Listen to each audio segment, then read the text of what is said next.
Tara, samahan niyo akong gumawa ng cheese roll. Una, naglagay muna ako ng kalahating kilong harina. All-purpose flour lang yan. Di na ako nakabili ng first class na harina eh. Tapos, 1 tablespoon ng yeast and then brown sugar po. Half cup lang po yung nilagay ko dyan. At naglagay din po ako ng konting asin para po sa dagdag lasa. At para mas maging malinam na mga ating tinapay, naglagay din ako ng powdered sugar.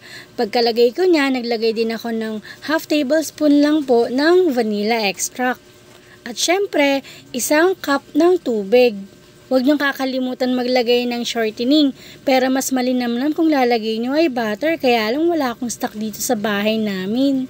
At pag naghalo-halo na po lahat ng ingredients, magiging ganito na po yung itsura niya. After po nyan, tanggalin niyo po siya sa may mixing bowl at masahin niyo po sa may lamesa. Minasa ko to ng mga 10 to 15 minutes hanggang medyo maging malambot na siya. At pagkatapos na, nilagay ko siya sa mixing bowl. Pero kung meron po kayong machine para makagawa ng dough, mas maigi pong dun ninyo gagawin para po mas maging makinis ang inyong dough. Ito pong dough kasi na ginawa ko, nakatatlong rest ako at 3 masa hanggang ma-achieve ko po yung gusto ko pong lambot tulad po niyong napansin nyo sa may ilalim. Ayan, naging sobrang lambot na niya kahit papano, hindi man siya ganun kakinis. After nyan, tinimbang ko lang siya at pagkatimbang ko, dinivide ko lang siya sa 30 grams at nakakuha ako ng 31 yield.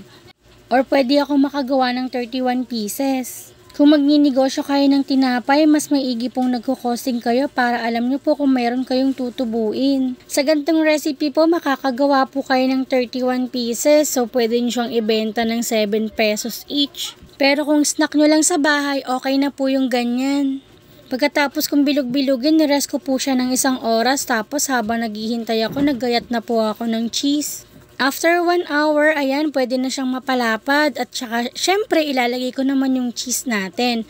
Mapapansin nyo kapag naglagay ako ng cheese, roll, batak, roll, batak, roll, batak. Syempre, para po mas intact po yung tinapay natin kapag na-bake na siya, hindi siya maghihiwa-hiwalay. After ko po magawa lahat ng bread, ginawa ko po ay inirest ko siya ng 1 to 2 hours. And then after niyan, umalsa na siya at nilagyan ko siya ng egg wash.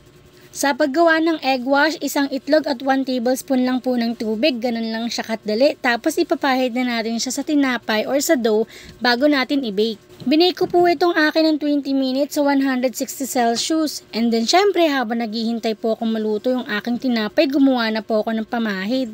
Kalahating bar ng butter tapos 2 sachet ng condensed. Ganun lang po kadali gumawa ng pamahid. So ayan, nakita niyo po, golden brown na po ang ating tinapay. Pwede na po ito.